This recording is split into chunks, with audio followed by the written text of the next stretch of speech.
I'm Kasey James, and this is the story of the Bridge House.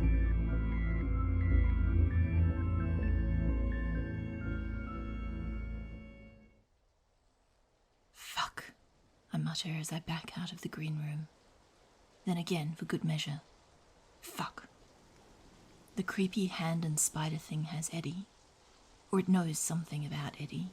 No one who didn't know about him would pick the name Edmund out of thin air to say to me.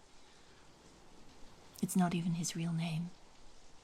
It's this made-up thing we did when we were kids. Gave each other false names that only we knew. Mine was Galadriel, in case you wondered. The Lady of the Golden Wood. Cheesy, I know, but we were preteen nerds. Cheesy is what we did. I suppose at least this is evidence that he does still exist somewhere, wherever this Celophaeus is. Okay, Kasey, focus. First, find a light to put in the bloody aetherstone crystals so that we can stop whatever horrific thing is in progress here and get out. Then, find Celophaeus and get Eddie back. One thing at a time. I just need to find a light. I back another step away from the green room, then turn around and continue down the hall. I don't think I care anymore about leaving the hand and spider thing behind me. Everything in the house so far has either tried to kill me or talk to me, not both. Which is not to say it's a hard and fast rule, but at the very least, it doesn't sound like it's going to fall on the kill me horribly or drag me off somewhere side of the fence. I hate that this is something I have to actually think about. That's assuming it can even get out of the green room. I assume it can. With my luck, I'm a tiny bit surprised that I could get out of the room without any trouble. I halfway expected the door to slam shut or the spiders and things to stop me from leaving, but no. They just crawled over me and ignored me, and the hand thing invited me to go and visit it, somewhere. I shake my head and walk slowly down the hallway. At the end of it is a door into what must be the final room in the basement of the Bridge House. I really hope that the light I need to find is in there, because I don't know where else to look. I still don't even know what I'm looking for. The door opens into what is clearly meant as a formal entertaining space, a drawing room, I guess. Although the rug has been rolled back, exposing the polished concrete floor underneath, and the couches have all been shoved up against the walls. In the cleared central space, there is a pentagram drawn on the floor in bone-white chalk. Inside a circle painted in some brown stain that looks suspiciously like dried blood. I mean, it could be paint, or ink, or overbrewed coffee, but what are the chances? I'm in the basement of a fucking haunted house. I'm pretty sure it's blood. Old, dried blood. Half-melted candles are spaced evenly around the circle. Drips of wax solidified down their sides and around the bases, puddled onto the floor. The walls are mirrored, shards of reflective glass set into them in a crazy patchwork mosaic, with blue and green tiles between them, in a winding, almost organic border. The mosaic must be slightly wonky, not perfectly flat, because every fragment of mirror is reflecting a slightly different image of the room. Millions of reflections as the mirrors pass light back and forth to one another. The candles are lit, which worries me, and in the center of the pentagram is a pool of light. I want to describe it better than that, but there are no words to do it justice. It's as if starlight had dripped onto the floor and collected to form a puddle there, gently glowing, shifting and shining among the multiplicity of reflections. That shining pool of light calls me towards it, draws me forward, one step and then another. Surely this is what I've been looking for. As I fall to my knees beside the pool, uncaring of the lines of chalk and blood, I hear Ariel's voice saying, "Some sort of interference, but I've managed to work around it." Oh.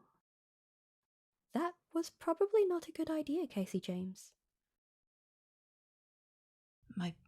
My brain feels like it's working in slow motion.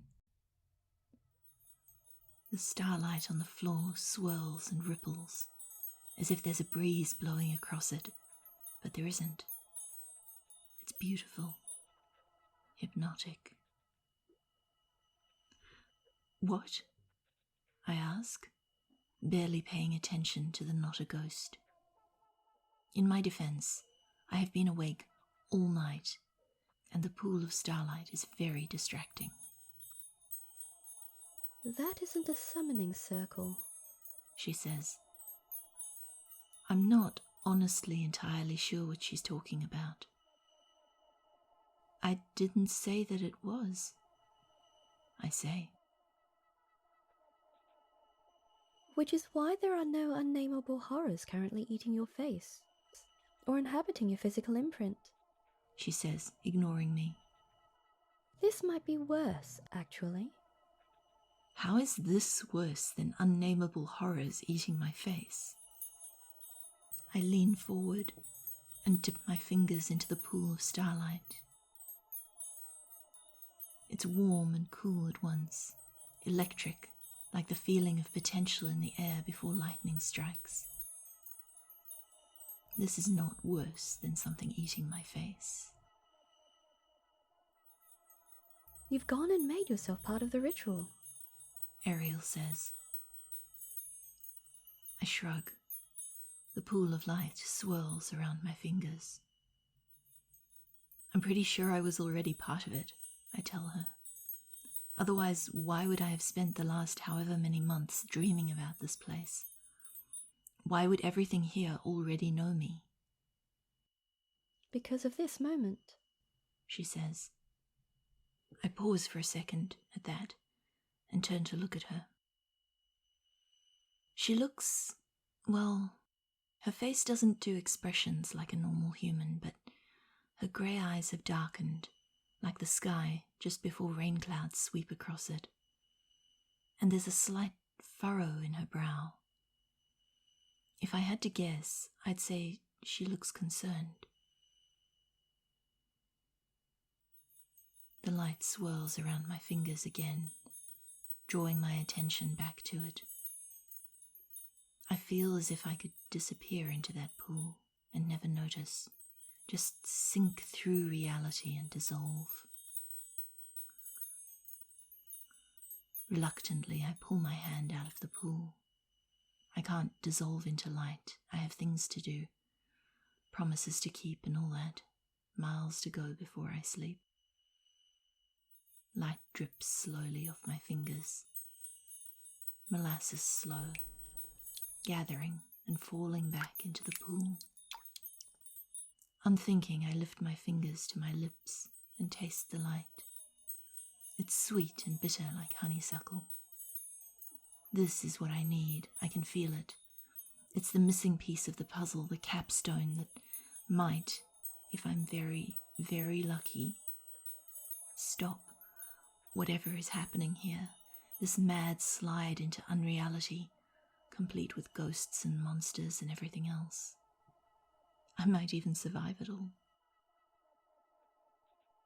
And you definitely shouldn't be drinking the quintessence, says Ariel. Her voice sounds distant and slightly staticky to me, not quite real. The whole room feels a little unreal, actually. I can hear my heartbeat, overly loud in the silence. When did the storm stop? Did the storm stop, or can I just not hear it? I feel a little like I'm drunk. Or high, maybe. Everything seems a little brighter, too. The colours are slowly morphing across the spectrum like an acid trip. Ariel's probably right. I probably shouldn't have tasted the liquid starlight puddled on the floor. What was I doing? What were you trying to do? Asks Ariel, echoing my own thought. For a second, I can't tell if she actually spoke or if I'm just thinking in her voice. But then she sort of awkwardly pats me on the shoulder, or at least I think that's what she tried to do. It feels like she gave me a bloody enormous static shock, followed by an uncomfortable tingle of pins and needles down my entire arm. On the bright side, I feel a bit more normal after that. I'm getting some of the light, I tell her. Which sounds daft when I say it out loud, so I reach into my shoulder bag and pull out the glass jar from the kitchen, brandishing it like some sort of trophy. Why are you carrying a glass jam jar in your bag, Kasey? Asks Ariel. So that I can pick up a jar full of weird liquid light from the bizarre and probably dangerous summoning circle I found in the basement of the haunted house that is actually also some sort of metaphysical gate into possibly multiple hell dimensions. Obviously, I say, with a certain amount of sarcasm. I don't know. It seemed like it might be useful, so I grabbed it. I suppose that makes a certain amount of sense. I'm not a complete idiot, I mutter. She must hear me because her odd grey eyes narrow slightly and one pale eyebrow goes up. And yet you're kneeling across the lines of the runic circle, disrupting its function. She says. And you just consumed some of the quintessence which the ritual has condensed. That actually was a bad idea. I don't know why I did that, I tell her. You don't appear to have formed the circuit, but you will start bleeding out if you stay there. Metaphorically, at least, I think. That sounds bad. Even metaphorical bleeding out is not something I really want to try. I dip the jar into the pool of light and scoop some up. Then I edge cautiously backwards and stand up. The room is full of birds. There's nothing sudden or surprising about it. It's just full of birds now. Crows and ravens, they're larger, I think, and iridescently shining blue-black starlings. It's a sea of black feathers, rustling ominously each time one of the birds moves as it settles down or shifts around. Every single possible spot that one could sit, there is one. On the shelves, on the back of the sofa where it's been pushed up against the wall. There's a crow sitting on Ariel's shoulder, which is impressive because I was more than halfway convinced that she wasn't actually physically real. I mean, she's translucent. And when she patted my shoulder, I just got a jolt of static electricity. Also, she's more than a little intimidating. If I was a bird, I can tell you right now, I wouldn't be landing on her. I look around as I get to my feet.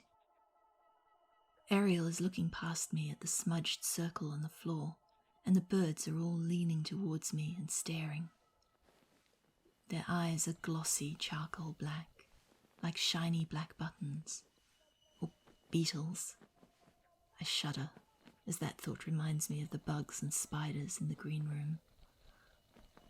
And I can see myself reflected in each and every single bright black glossy eye. It's creepy as hell. I'm going to go upstairs with this, I say, slowly moving back towards the door. Ariel's wintry gaze snaps over to me, and she nods. You have the wrong shoes on, She says absently, As I reach the doorway, I pause.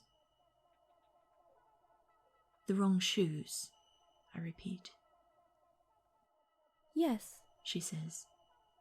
that is the term you use, isn't it?